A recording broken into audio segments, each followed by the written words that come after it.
Should we settle the moon? Okay, let's read this story and see. I wonder what the author's point is going to be. I wonder if he or Joe will say yes or no.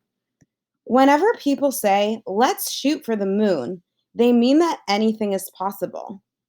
So when people think of space exploration, a colony on the moon seems like the next step. The views from the moon would be spectacular, and being a Moontonian would be exciting. But is it feasible? That's a good question. Are we able to do that? Are we able to go to moon?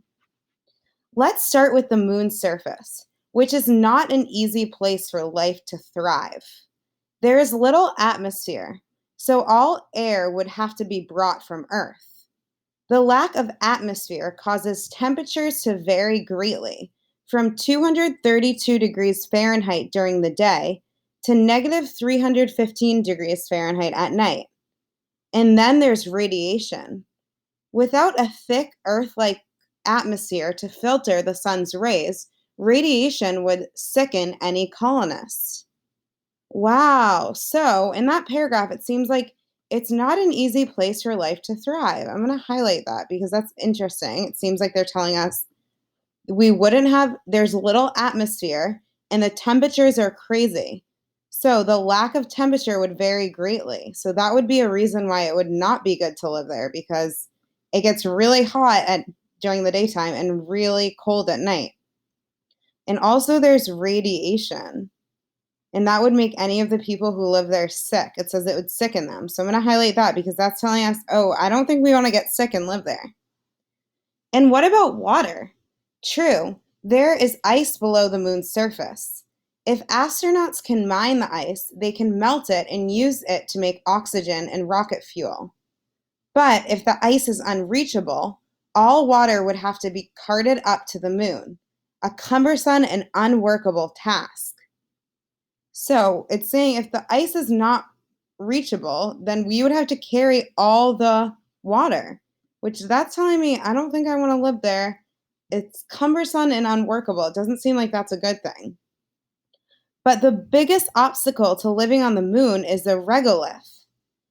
Oh, regolith is a layer of fine stone dust. It covers almost the entire surface and sticks to everything.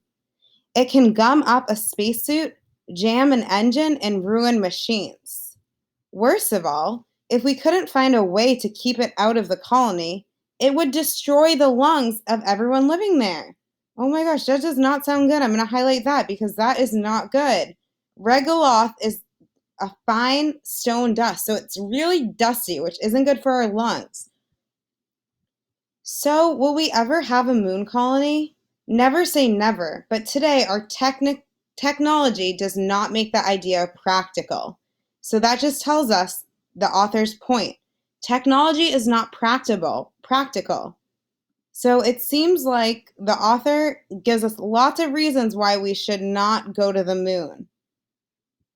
It's not an easy place for life to thrive. The lack of atmosphere causes temperatures to vary greatly.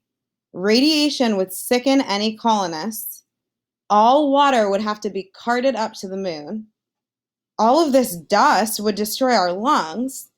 So the author is claiming that the technology does not make the idea of going to the moon practical. So their point of view is, should we settle the moon? No, there's all these reasons why we should not settle the moon.